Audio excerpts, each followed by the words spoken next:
কোনো কোনো দল নাকি বলছে বিএনপির এই সমস্ত কার্ড টার্ড দিবে বলছে, এগুলো নাকি সম্ভব না। আপনারাই বলেন এই কার্ড দিয়ে এইভাবে উন্নয়ন করা সম্ভব কিনা? আমরা তো পানির মতো পরিষ্কারভাবে আপনাদেরকে বলছি কিভাবে সম্ভব, কিন্তু তাদের কোনো পরিকল্পনা নাই, জনগণের জন্য কোনো কর্মসূচি নাই এবং কোনো রকমের নীতি আদর্শ তো নাই। সুতরাং তারা এগুলো বলতে পারে। তারা আজকে বলছে আমাদেরও একজন মুক্তিযোদ্ধা আছে। আরে বাবা, বিএনপি থেকে অপসারিত হয়ে একজন মুক্তিযোদ্ধা আপনাদের সাথে যুক্তদান করেছে আমরা জানি, কিন্তু আমাদের পুরা দলটার প্রতিষ্ঠাতাই তো মুক্তিযোদ্ধা। এই দলের সবচাইতে বেশি সেক্টর কমান্ডার এবং মুক্তিযোদ্ধার অবস্থান।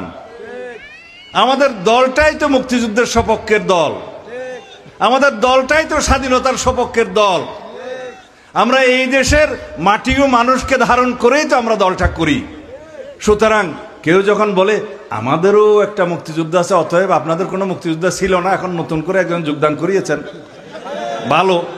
আপনারা নিজেরা মুক্তিযুদ্ধের বিরুদ্ধে অবস্থান নিয়ে, দেশের স্বাধীনতার বিরুদ্ধে অবস্থান নিয়ে এখন একটা কার্ড দেখাচ্ছেন যে আপনাদেরও একটি মুক্তিযোদ্ধা আছে। এই সমস্ত প্রতারণা জনগণ বুঝে।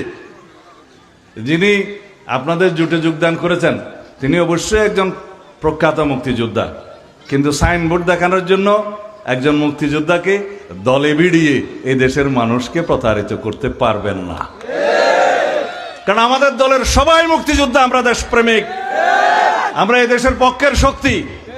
আর যেই দলের ইতিহাসই হচ্ছে এই দেশের স্বাধীনতাই তারা চায় নাই, তারা কিভাবে মুক্তিযুদ্ধের সপক্ষে কথা বলবে? একজন মুক্তিযোদ্ধা উধার করে হাওলাত করে কি মুক্তিযোদ্ধার দল হওয়া যাবে? আচ্ছা, আর বলছে আপনাদের পক্ষে এই দেশের ধর্মভিত্তিক দলগুলো তো নাই। কে বলল নাই?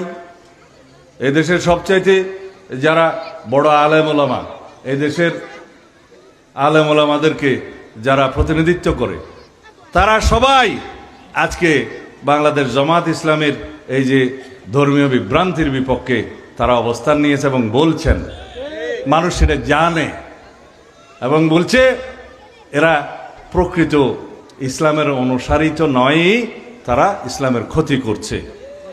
বলছে কিনা? আমাদের হেফাজতে ইসলামের প্রধান, আমাদের মুরব্বী আল্লামা বাবুনগরী প্রকাশ্যে বিভিন্ন জনসভায় বলেছেন